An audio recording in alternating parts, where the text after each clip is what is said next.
what job do you do?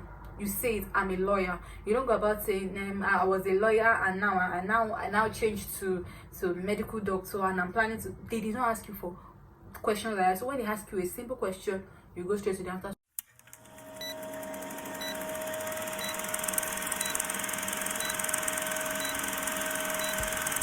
Hi loves, welcome back to my channel. My name is Nicole. I'm an international student based in the UK. If you're new to this channel, welcome. And if you're a returning subscriber, thank you for always coming back. So for those that are new to my channel, I'm sure you can see that this is an entire different background from what I use. Yeah, I'm currently in Dundee filming this video. I came over to spend the weekend and then I just thought, oh, why don't I just make some videos since I've been delaying on creating some content. So I just decided to just use this background to use something different from what you all are used to. So please, if you're new to this channel, welcome. And if you're ready to subscribe to my channel, please subscribe to my channel, leave a lovely comment in the comment section. So guys, in today's video I'll be talking about documents you need to show at at the UK port of entry. The documents you need to show before you are able to enter into the UK. So I have a list of documents here on my phone. I'll be mentioning them and I want you to just prepare, because this is actually for people coming into the UK this January or people coming in September, so you know the things you need to actually start working on. And the truth is, there are documents you already use for your admission processing. There are documents you use to get your cards, right, if you're coming in as a student. So there's nothing really new. So I'm listing out the documents one after the other. The first one is your international passport, which has your visa in it. So you have to have your international passport with your visa. So you have to make sure you have that international passport with you, the original copy of your international passport with your visa in it. And then you could probably make a photocopy, but I would not advise you make photocopies of things like that because you really do not know them here. While I was coming, people were like, oh, make copies of this, make copies of that. I really made a lot of photocopies. Like I did a lot of paperwork, did for my cards, did for my international passports, did for every single thing. But the truth is, you can actually show them here when you get to the airport, when you want to check in.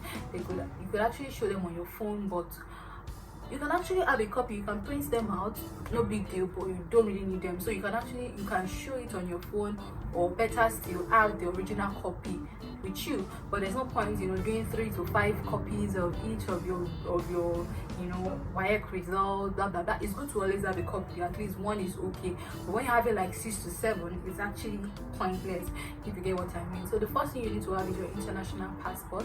The second thing you should have handy is your CAS, your confirmation of acceptance of study, where the school sent to you and you're able to apply for your visa. So you need to have that handy. You need to print that out, because you can as well have it on your phone, but it's always so nice when you have it printed out, because when the home office, when they ask you, oh, so where's your class, what are you coming here to do, and you say, oh, I'm coming to study, and they say, oh, what's the evidence that you're coming to study?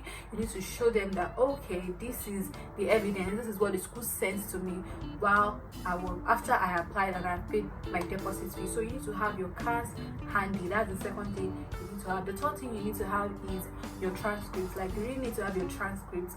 Do you understand? Definitely, these things are not things that are new to you, because you used this document when you were applying to the school you use this document when you are applying for your visa. Remember, this check-in process is the last thing. You have already gotten your visa, so you just need to have all these documents, and then also have original copy of every of your certificates, of your WAEC certificate. NYC is not really necessary, but just have, because they won't ask you, that's the truth, but just have original copy of your certificate. Let me check what else am I not saying. I think the fifth thing is your tuberculosis certificate. That is very, very important. It's like you went for your TB, you need to have your certificate handy, because they could ask. You never can tell where exactly they can answer, because some people, they don't ask them questions, while some people, they ask them like 5 to 6 questions. Some people, they just ask them 2 questions.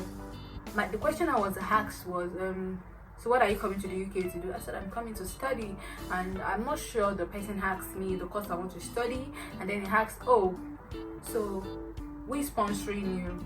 And definitely, because I said I'm self-sponsor, but my parents are the ones sponsoring me. So I was like, okay, who is sponsoring you? And I told them who is sponsoring me. I said, oh, what's the job? And then I had to say, oh, this is the job the person sponsoring me does. Do you understand? Your question may be different. Some people will find a situation whereby they ask them, so can you send me a copy of your bank statement? So you need that, because some people, they don't ask. And we know some people tend not to print their bank statement, but it's always advisable when you print out your bank statement or you have a copy on your phone in case they ask you. It's not something that really happens, but we see that in some cases they ask some people for their bank statement. So that is the sixth thing I'll be saying. Have your bank statement, and the bank statement you use for your visa, you need to have it, so that because they could ask you for your bank statement to confirm if you have the money you said you have, right? So you need to have the money, like anyhow you want to do it, you need to have the money you said you have. So you have to prove it by showing them that you actually have the money for your 1 year, for your 2 year postgraduate study. They could ask you who your sponsor is, and if you are the one sponsoring yourself, you just say it, I'm sponsoring myself. They could ask you what job you're doing and where do you plan to live. And the thing is, when they ask you a question, you don't go about beating around the bush. They ask you where are you going to live, and then you begin to say, oh, I will live with my mommy's sister's daughter in Manchester. Like, it's not needed at all. You don't elongate the issue, because you don't actually know the mood the person that is attending to you at the moment has. And then the person read minutes to that, are you coming to the UK to live with someone? Do you understand? So it's not necessary. When they ask you where are you living, you give them the postcode.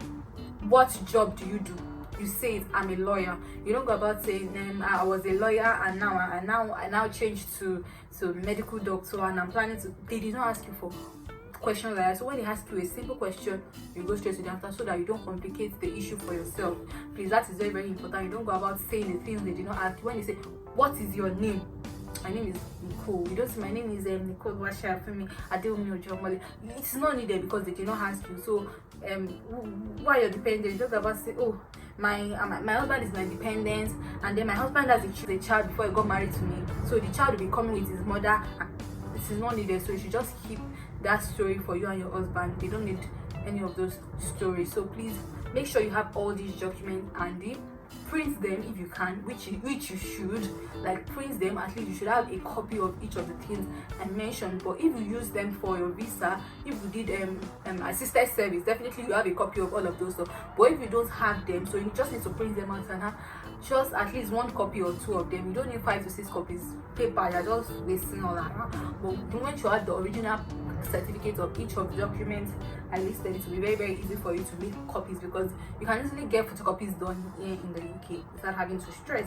So remember all the things I mentioned. They are very, very important, and I wish you success at your port of entry. No delay, in the name of Jesus. If you find this video very helpful, please, I want you to like it. I want you to share with your family and your friends. I want you to subscribe to my channel. I want you to leave a lovely comment in the comment section. So till I come your way again, stay blessed, and I will see you in the next video. Bye.